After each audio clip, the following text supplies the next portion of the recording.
The city expected a small shuttle that would land on the east pad and taxi forward like a polite guest. People filled the plaza with flags and small lights. Vendors handed out sweetbread and little cups of tea. Children sat on their parents' shoulders to see the sky. Envoy Lethan stood at the front rail with a calm face, but his fingers pressed the metal. He wanted the visit to be quiet. He wanted no surprises. Reports had said the human craft would be modest and easy to host.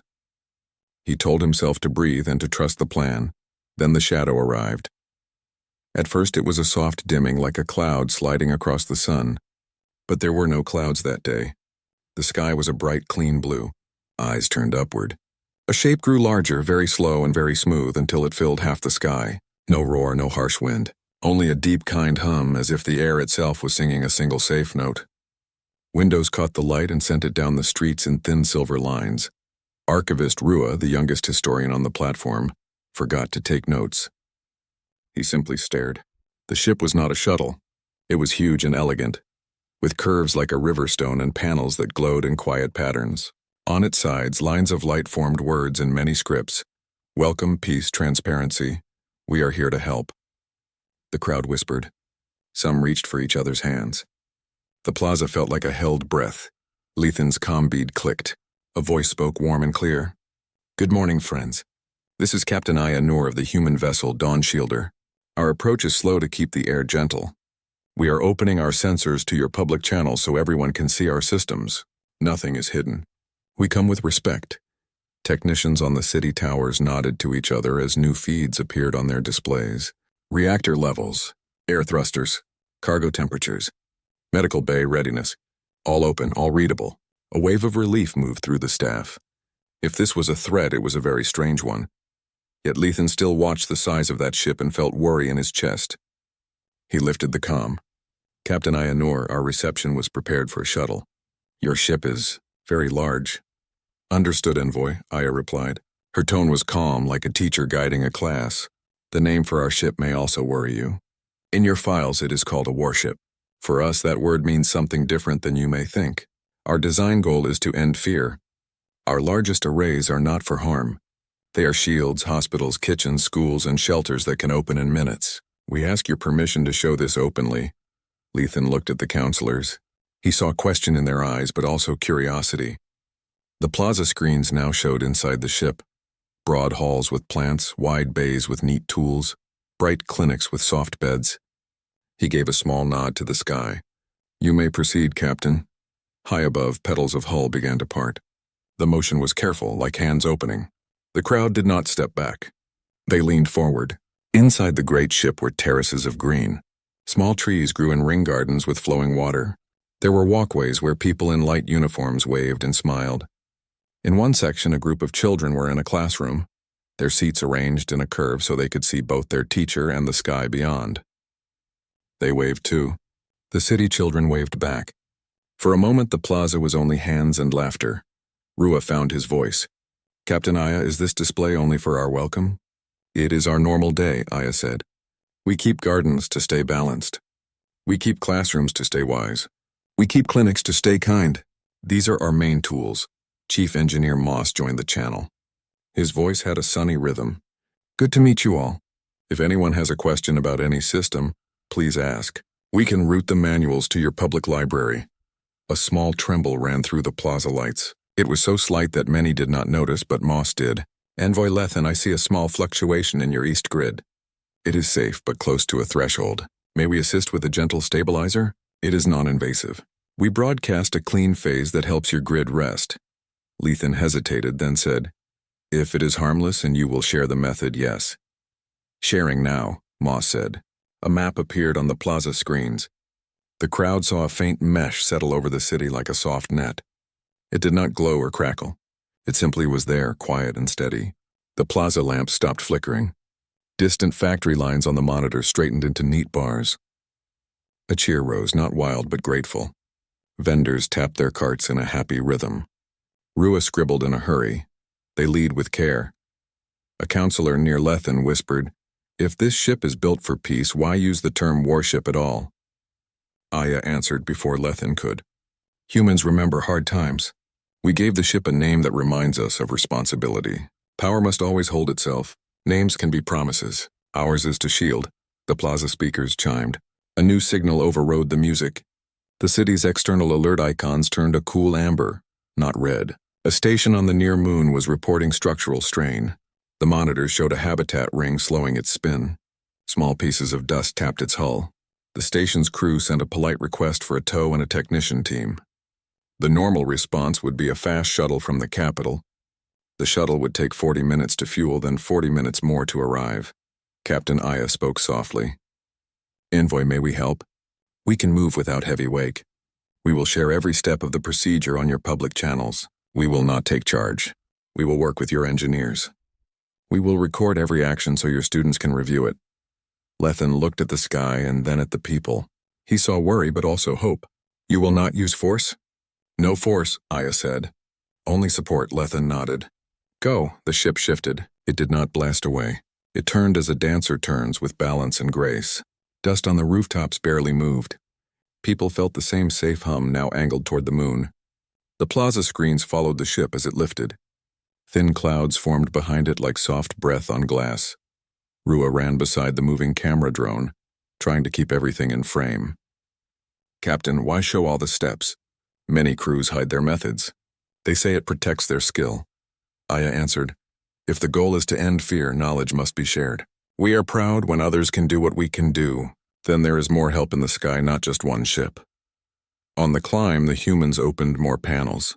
Not weapons, but long-ribbed arrays that looked like folded wings. Moss narrated, "These are field weavers. They align to hold gentle shapes of light. We use them to make domes for storms and corridors for safe travel. On the moon, they will act like soft hands to steady the habitat while your team places braces." Students in the plaza copied the shapes in their notebooks. A child asked her parent, "Is a field a wall?" "It is a hug for the air," the parent said, smiling. "And you can see through it." As the ship crossed into higher sky, city workers watched the power mesh continue to hold steady. Lethan's comm filled with soft chimes as small systems reported normal operation. He let his shoulders relax. He remembered the first reports about humans. The reports had been careful, not fearful. Yet they had also held a kind of mystery. Humans did not do things small, the reports had said. But now he saw that big did not mean loud. Big could be gentle. Big could be transparent. Big could be a promise kept in the open. He turned to Rua. "Write this exactly. They came large and kind." "I already did," Rua said, cheeks pink with excitement. "Twice." Out near the moon, Dawn Shielder rolled until the habitat filled its central view. The ring was still spinning, but a little uneven. Tiny particles were sparkling off the outer rails. The ship sent a soft arc of light ahead of the habitat's path, a shield that did not stop the ring but smoothed the space around it. On the plaza screens, that arc looked like a rainbow drawn with a single clear color. Aya spoke to the habitat crew. Her voice was simple and steady. "We see you. We are with you. We will not touch your systems without your say. Please invite your chief engineer to our shared board." A new face appeared, a tired but focused alien in a blue cap. She introduced herself as Chief Taven. "Our bracing printer is misaligned," she said. "We can fix it, but we need time we may not have." Moss smiled.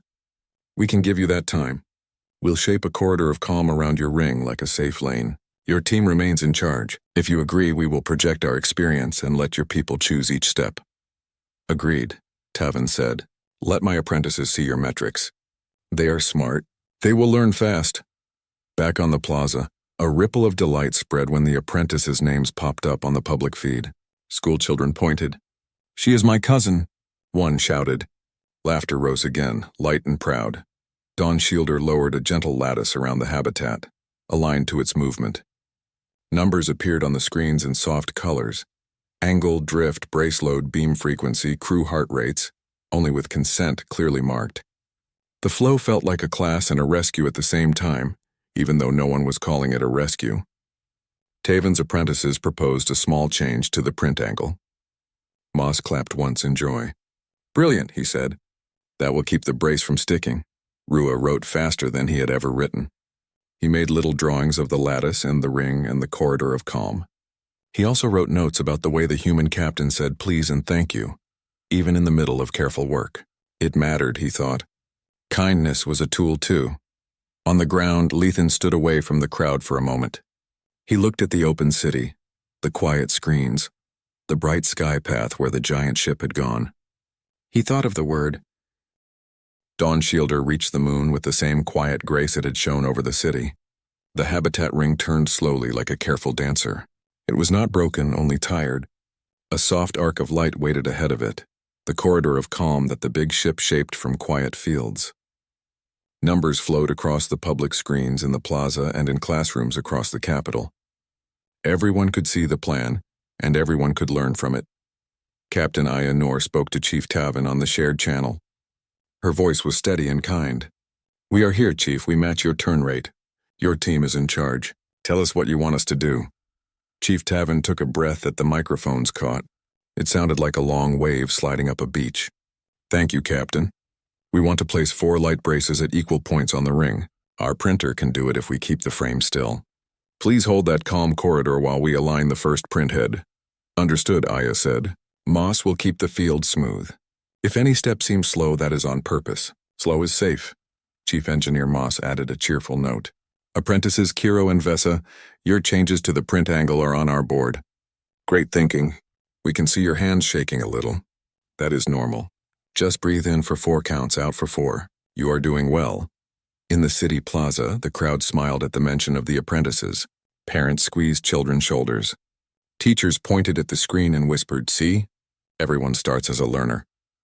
Envoy Lethan stood near the rail again, but his fingers rested lightly now. He found himself copying Moss's breathing pattern without meaning to.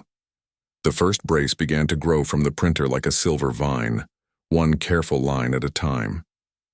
It did not spark or crackle. It simply appeared clean and exact, as if it had been waiting there and the printer's light was telling it to show itself. The calm corridor wrapped the ring gently, and the ring accepted the help without protest. On the public channel, Moss described the way the field touched only the space outside the habitat, never the habitat itself.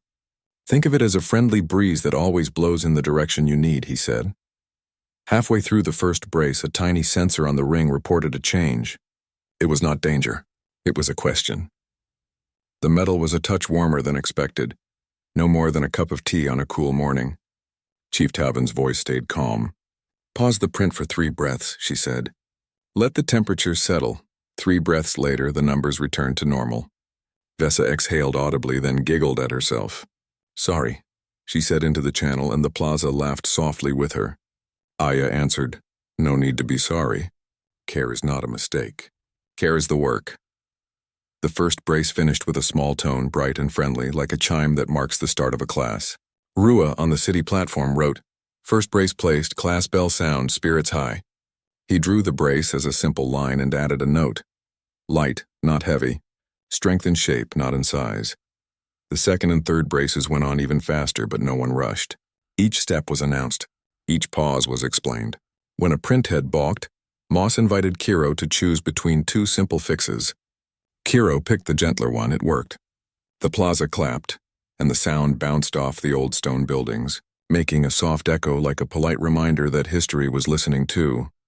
For the last brace, Aya asked if the local team wanted to try a small training twist. "We can withdraw our corridor a little to let your own field projectors take more of the load, with our shield ready to catch any drift.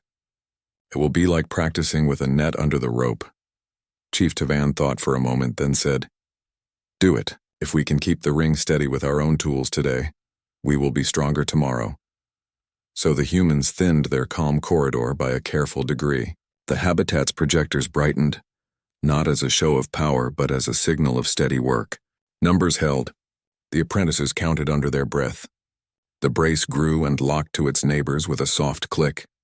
The ring shivered once like a person rolling their shoulders after a long sit, and then settled into a clean, even spin. On the screens, the drift line flattened into a quiet, confident path. "All 4 braces secure," Chief Tavin said. Her tired voice had a smile in it now. "Habitat stable. Thank you for sharing the work and the stage." "You did it," Aya replied. "We were only a gentle handrail." The plaza erupted in happy noise, not wild celebration, but the kind of sound that makes a place feel warm. Vendors tapped cups together. Teachers hugged each other. Lethan laughed softly and wiped at his eyes, surprised to find them wet. He sent a short note to the council chair. "Habitat steady by local lead. Joint method recorded. Public mood, proud. On the shared channel, Aya made a request. Chief Tavin, may we publish the method under your team's names with ours listed as contributors? We want your students to receive invitations to teach this elsewhere. Chief Tavin paused, touched. Yes, she said. And please include our apprentices first. They had the bright angles. Done, Aya said. Their names will be on the title. Back on the city screens, a new window opened, labeled in clear text, How to Hold a Habitat Gently. Under the title, it listed the authors, Chief Tavan, Apprentice Vessa, Apprentice Kiro, and the Moonring crew. With support from Dawn Shielder's field group, the document began with a simple sentence that everyone could understand. Start by breathing together. Rua copied that line and underlined it 3 times. He knew future readers would smile when they saw it. He smiled already. With the ring safe, the big ship turned back toward the planet, but not before leaving behind a small package, a set of open designs for low-power field projectors and a training program that any school could use. We learned these slowly, Moss said on the channel. We hope you learn them fast. If you find a better way, please send it back to us. That is the trade we love. As Dawn Shielder glided toward the blue-white world below, the corridor of calm relaxed and faded into the ordinary light of space. The ship kept all channels open. People in villages and on ships and in stations listened as the crew talked about gardens that steady hearts, about kitchens that feed tired hands, about classrooms that make brave minds. None of it felt like a lecture. It felt like friends sharing recipes. Envoy Lethan walked through the plaza as if he was seeing it for the first time. Everything looked familiar and new at once. The old clock tower, the small market fountain, the lines of people under bright shade sails. He thought about names again. In his notes for the council, he wrote, A warship, if human, appears to be a traveling promise. Expect clinics, schools, and patient tools. Prepare space for welcome, not walls. When the ship reached low orbit, it paused. Aya asked for a moment of joint reflection. The screens filled with simple questions. What felt safe? What felt slow in a good way? What would you change next time? Answers came from everywhere. A fisher on the northern coast said the live metrics helped him understand fields in a way no book had. A teacher asked for a version of the document written for 8-year-olds with drawings and short words. A factory worker suggested a hand signal system for crowded plazas, so people could show, I understand, or please explain, without pushing forward. Aya collected each idea like a gardener collecting seeds. We will plant these, she promised. Thank you. The city's grid held smooth under the gentle mesh that Dawn Shielder had placed at the start. Moss explained how to shape a local version using parts the city already owned. He did not make it sound complicated. He broke it into small steps that felt like making a simple meal. Once you cook this twice, he said, you will be able to cook it on a calm day with your eyes closed. Lethan reached the council hall and stood at the big table. He looked at the carved wood and the old inlays that told stories of careful diplomacy. He knew that today's story would join them. He drafted a new arrival code for human ships. It said in plain language, if the visiting vessel is large, provide open air, a clear sky lane, and public screens. Expect shared lessons. If it is named a warship, prepare a clinic space, a garden space, and a place for young learners to sit. Offer tea. He added one last line. Remember to breathe together. Outside, the ship lowered until its reflection shone in the harbor water like a bright path. Captain Aya requested to open a walkway for a public visit, not to show off, but to let people see the ship's quiet corners. You may step into the garden decks, she said. You may sit in the classroom seats. Please touch the rail and feel that it is warm, not cold. Our ships must feel like homes. Homes are where people heal. Crowds flowed in small groups along a floating bridge shaped by the ship's gentle fields. No one rushed. Crew members greeted each person by name if they could, and simply as friend if they could not. In a classroom, Aya handed the chalk to a local child and asked her to write the first word on the board for today's lesson. The child wrote welcome, and everyone clapped softly. Archivist Rua walked with his notebook open, catching small details he loved. The tiny tags in the garden that named each plant and told a short story about it. The hand-washing stations at every door, the way the hall lights dimmed when a group of visitors paused to listen to a guide. The gentle sound of water that never drowned out a voice only filled the quiet when the voices rested. At the end of the visit, Aya met Lethan on the open deck. The city stretched out below them like a map drawn with light. The harbor boats made little threads on the water. "The clock tower, Cass,"